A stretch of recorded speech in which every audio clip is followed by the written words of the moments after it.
Next on Rugby Wrap Up, XV Series co-founder Kevin Flynn on his Major League Rugby minor league dream. Rugby Wrap Up brought to you in part by Box for Grow, the future of cannabis farming. We box you in to increase your yield and profit. The Pig and Whistle, the world's best rugby pub. And Lean and Limber, stretching your way to a healthier lifestyle. Hey, everybody, and welcome back to Rugby Wrap Up. Once again, Matt McCarthy in New York City. Thank you for coming back and joining us, and we hope that you'll enjoy today's guest, Mr. Kevin Flynn, out of Seattle. Kevin is the co-founder of the XV Series. Hello, Kevin. Hey, how you doing, Matt? You all right? I'm good. But Kevin, I know that everybody's on the edge of their seats wondering what the Sam Hill, the XV Series is. So give us the elevator pitch on what it is. Basically, when I was with the Seawolves and started to realize that, when we won the championships year 1 and 2, it was a lot of local players there. And for the folks at home, this is the Seattle Seawolves, the two-time champion, the first 2 seasons of Major League Rugby up in Seattle, correct? Correct. That's correct. Right. Okay.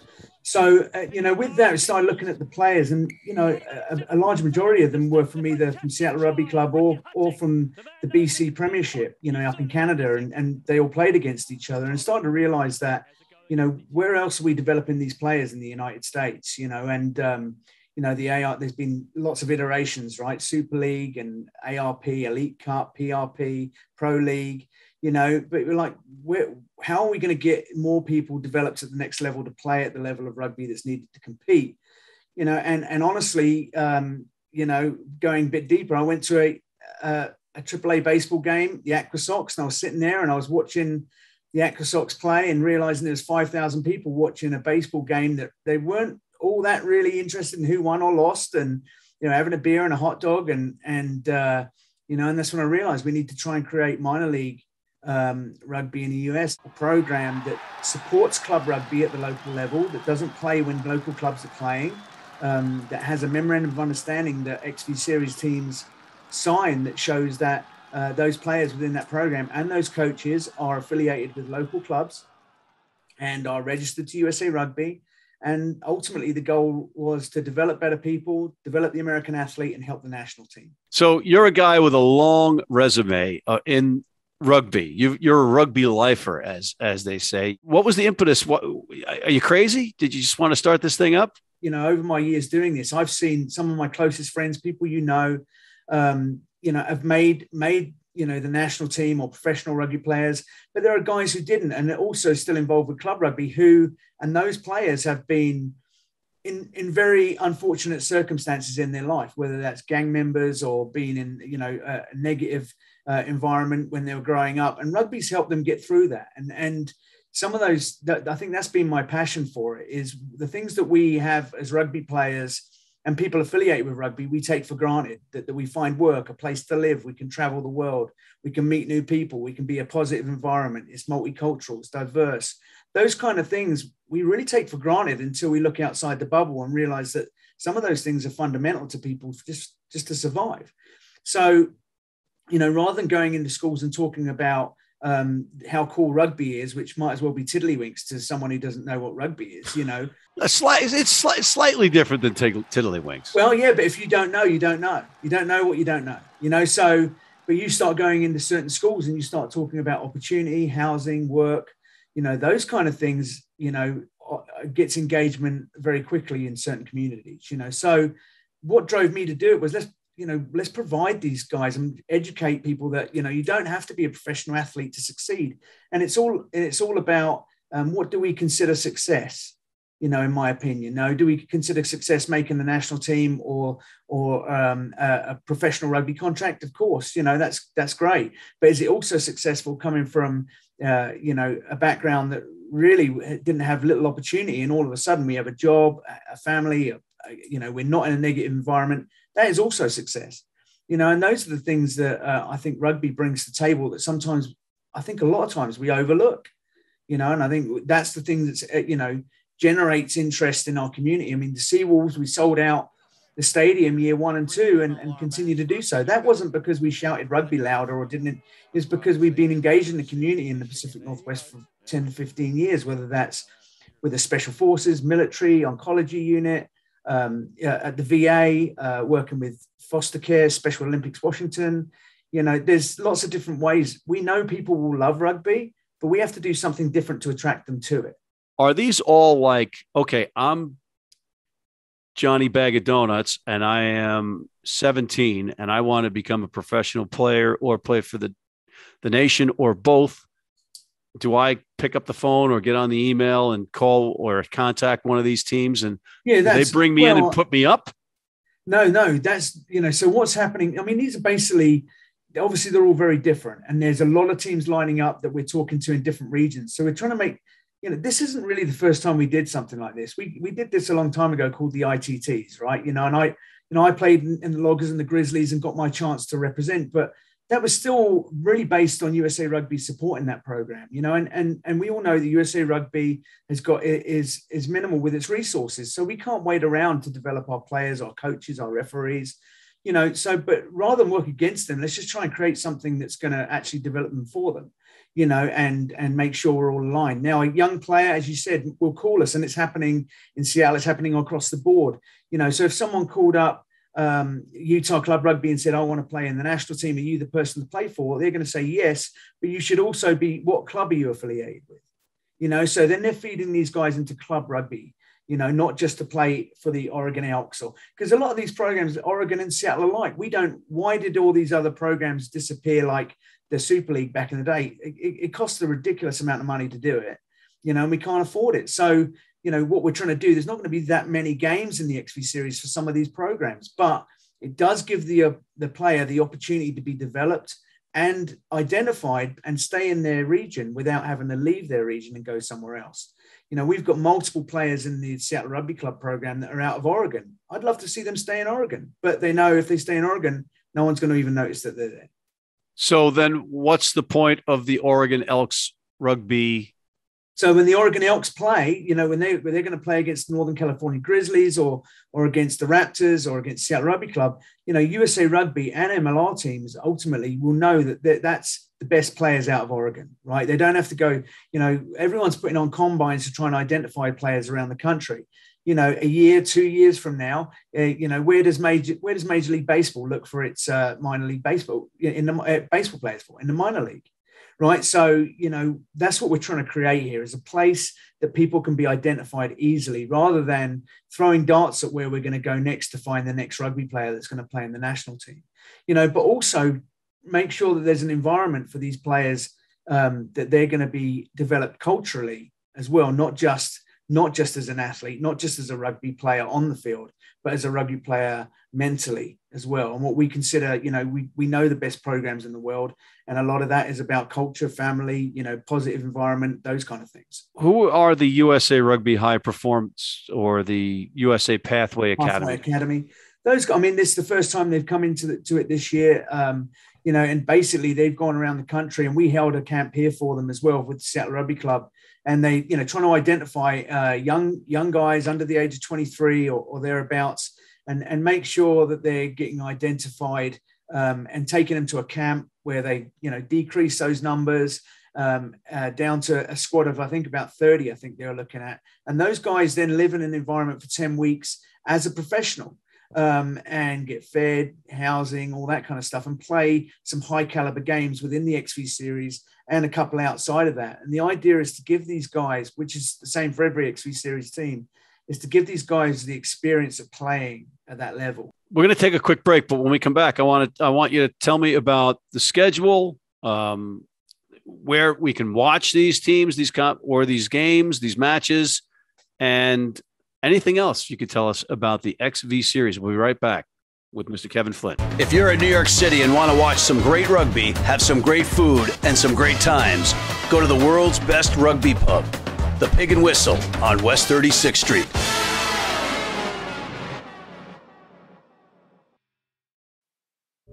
Been blind since I was 4, and I've never seen a beer commercial or a beer label. None of that stuff influences me. I drink beer because of the taste. And my beer's Pabst Blue Ribbon. It has the taste and the flavor. What do you think's on the label? I think there's a naked woman riding on a unicorn, jumping over fire.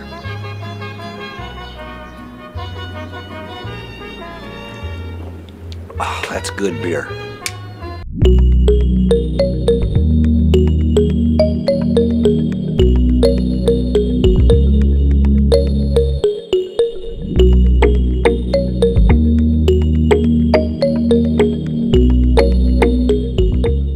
And we are back with Mr. Kevin Flynn. Kevin, where can I watch these matches? Well, that's a good question. Right now, you know, we are the teams themselves are actually filming the games for our coaches and the referees. The XV series is really based on developing managers, coaches, and refs and medical staff. Everyone, you know, we tend to dial in so much on the players, but who's going to ref these guys, you know, and who's going to coach these players, you know? So a lot of it is that. But with that, you know, when we film these games, you know, we're sitting around talking right now. It's a learning process between all of the XV series programs. If we just put them straight up and we stream them out to everybody, who do you think is going to just look at those players or, you know, and handpick those players from those programs without putting anything back into the program? You know, when I've seen this firsthand, you know, with the British Columbia Rugby Union, you know, they put the games on YouTube. Now, most of the best players up there are playing in the MLR. But it's a catch-22, isn't it, though? Because if you don't show the games, who's going to know that you guys exist? So we are really, and as you said, we're in a conundrum. Absolutely. We're sitting down and going, how can we stream these games? Is it a firewall to help? And then we make sure that, you know, professional teams, and this isn't the American national team. We want the national team to have access to this. We want referees to have access to their game tape, you know, but if there are professional programs and they want access to American athletes, you know, how do we do this with getting their buy-in for this program to make sure it's sustainable and we can sustain giving them players, coaches, referees of the caliber that they need. And it won't happen without, you know, that cooperation and that buy-in to what we're doing. And I get asked the same question at the end of every conversation. And that I can say Oregon because they're in, right? And they're like, do you think this is going to work? And I'm like, when was the last time youth rugby and adult rugby and all the top programs within your state got together and talked positively about what the next step is to develop Oregon rugby? And they're like, never. Well, it's already working. And I've got experience in it, and we've got experience. Seattle Rugby Club, for the 99%, have good relationships with all of our local clubs up here. And we try and help, and we try and provide coaching. We try and provide coaching to youth rugby locally. Our players are pretty much engaged. So we've built that relationship, and that took a long time, 10, 15 years to build those relationships because it is tribal. But when we built it, we know what works, we know what doesn't work, and now we want to share that, right? You know, so it's not a concept anymore. These are things that are working, and we need to try and build this out and get more people on board. We would play Glendale pretty regularly, you know, every year, a home and away fixture, because Mark Bullock is from the Pacific Northwest, you know, and we would play. And when I went to speak to them before, when you know, we played them over there just before they pulled out the MLR, they're like, what are you guys doing next? And I told them what we're doing. And they're like, well, how are you going to do that? And I looked at my watch and said, we play you in 2 hours. We're already doing it.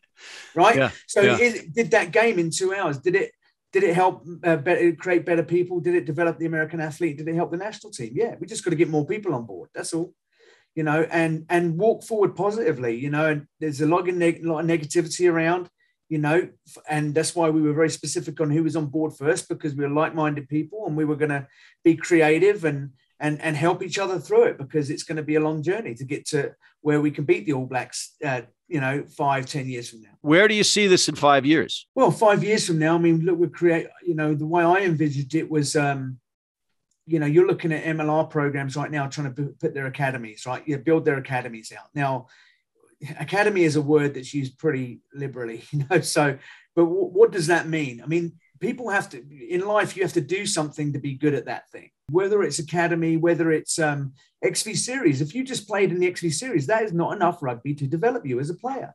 The MLR is, you know, how many games are we looking at in the MLR total if you make the final? 16, 17? How many games does a player at Saracens in London play a year? How many games does a Crusader play? Right, we're playing near enough half the amount of rugby, and we're wondering why we can't compete at the next level. You know, so we need. And that doesn't even count the international tests that Well, the amount of them that triple hours. So the reality is, even if you have an academy, I mean, when I was growing up, when I was at London Irish, I mean, you did academy stuff so you could be better playing for your club. So this is what we're trying to create, is that other avenue here for, like you say, 5 years from now, there are going to be players in these MLR academies that need game time. We need that already. We experienced that with the Seawolves. Where are these guys? If you've got a 35-man squad and 23 guys play on Saturday afternoon, what do 13 other guys, 12 other guys do? So it's to bridge that gap of not having enough matches and enough rugby. Right. So experience. But now you're driving communication. So let's say, a team calls up and says, we want to play a game, January 5th. And then the question I'll ask is that, okay, are your local teams playing at that point? And you know as well as I do that those communications don't happen that much, right? We focus on our own stuff. But we say, well, we're not going to organise a game until you've reached out to Ombac and Old Aztecs or whoever that is in your region and go, have you got a league game that day? And if they do, no, we're not playing that day, right? Because you're going to suck those players dry of their talent. Now, if you're an MLR team, does that generate support for your program if you're sucking everyone dry of their talent? Absolutely not. Right. But you picking up the phone and calling them and saying, hey, have you got a game? All of a sudden people go, wow, they actually care what we're doing today. We're just going to try and help develop American players, American coaches, American referees, by doing this. And at the same time, we called Dan Payne and we called USA Rugby and told them what we were doing. They were all on board and said, we don't want to blindside you with this stuff. This isn't some random thing that someone. So are we sanctioned?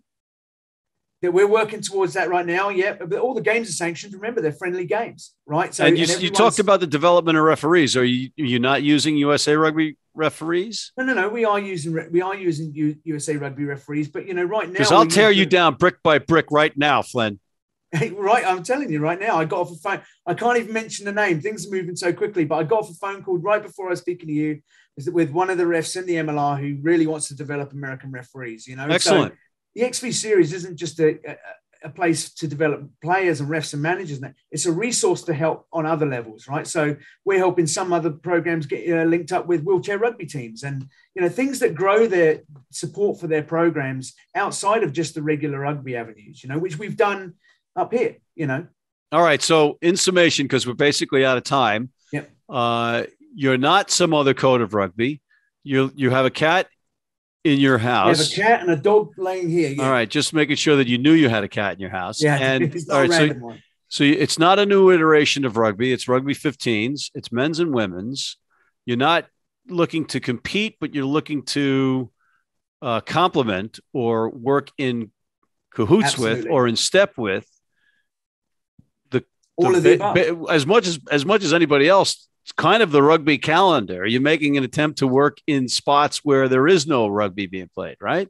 Right. Look, Minnesota, let's say Minnesota want to come on board or Texas, those two schedules are very different, right? But the point is when they look at the membership on the XV series, everyone has the same goals and the same vision, right? And that, so that you're not going to play some team that all of a sudden has 5, or 10 foreigners on the team, right? The goal is the same. And we can play rolling subs and we can get more people. So a lot of the games that have happened right now, we've got 26, 27, 28 guys showing up and we're rolling those guys in and out. Some of them are young players that those coaches want to see just get that time on the field. But then if you're not up to it just yet, we can pull them back out. But that's still developing them as a player. All right, I like it. Now, final question for you. How tired are you of Mike Friday going to Seattle nightclubs and telling them that they're you to get in?